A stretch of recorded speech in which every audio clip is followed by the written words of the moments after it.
Yeah. Well, first of all, tell me what exactly was the illness that you got? 7 years. Sorry, start that again. All right. In February 1975, I contracted a rare form of meningitis. It's called meningococcal meningitis. I also had septicemia and a number of complications that go along with this particular germ. What were they? I had heart damage, myocarditis. I had pneumonia, and I had a rare form of blood disorder where you start hemorrhaging internally. What's that called? The blood disorder? Doesn't matter.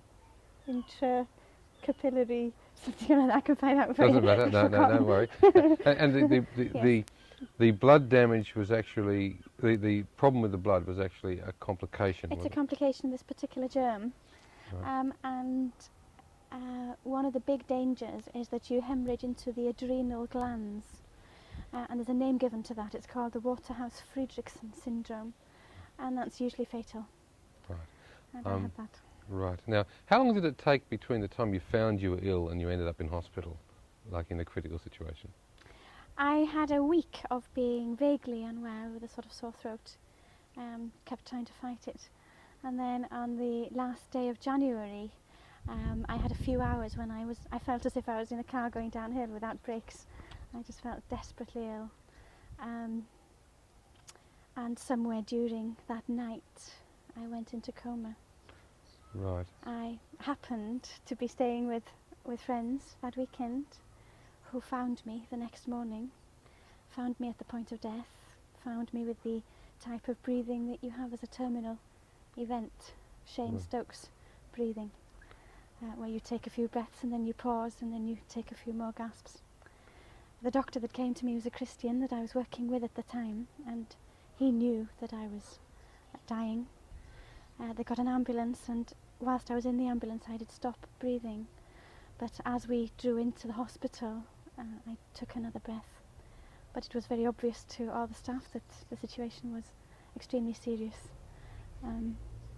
They couldn't feel a pulse, they couldn't get a blood pressure. I was having fits, and they felt that even to move me from the receiving room into the ward would probably be fatal. They did a lumbar puncture examination which showed very severe infection in the spinal fluids. My father was called and was told that I was unlikely to see the next day. My minister was told this as well, that there was little or no chance of my surviving. He in fact went home and began to think about the funeral service and what he should say. Now all that day Christian friends were phoning each other, and we can estimate that about thousands really were praying, because I had connections all over the country through various Christian movements, and like through the mission and the Come Together choirs and various youth movements. And we heard afterwards that groups all over the country met to pray for me. Students in universities met to pray, and in other churches that were connected with us. And that evening at 8 o'clock there was a meeting in the home of one of the local Christian doctors, and they knew the score. They knew that if I survived there would be risk of severe brain damage, and they asked God for one of two things. They said, could you either take her tonight into the glory of your presence, or would you restore her to us completely whole? But at that moment in the hospital at 8:30, when there was another dear Christian pastor and my father by the bedside laying hands on me in the name of Jesus, at 8:30 my pulse and my temperature, which had both been sky high, dropped towards the normal for the first time. For a few days it looked as if I was going to live, but there was every evidence of severe cerebral irritation as I threw myself around the bed like a wild animal. On the third day I developed pneumonia and my left lung collapsed. Also, by this time there was severe heart damage, similar to what would be seen in diphtheria. People prayed. They prayed very especially for my adrenal glands at that time, because that was the most serious complication. These glands produce steroids for the body, and if they stop working, then it's a very dire outlook. And I'm sure people were praying for parts of my body that they had no idea where they were situated or what they were supposed to be doing. On the 5th day, I woke up, and I remember someone trying to take an x-ray of me. And so I realised I was in hospital. Now that x-ray, taken only 2 days after the previous one, showed my lungs completely clear. There wasn't a single shadow. And I know as a doctor that pneumonia and a collapsed lung doesn't clear like that in 2 days. They tested and retested my adrenal glands. The first test showed that they were only ticking over sluggishly. The second test showed that they were 100% restored.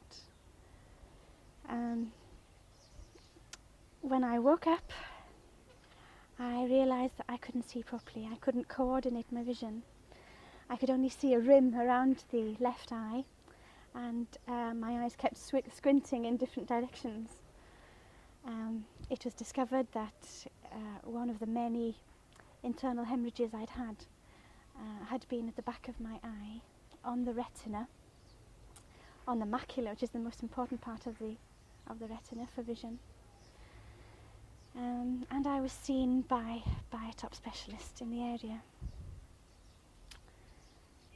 He reckoned that I would never be able to see properly with my left eye again, that I would retain just the marginal vision, but that I would never be able to see through the centre of my eye.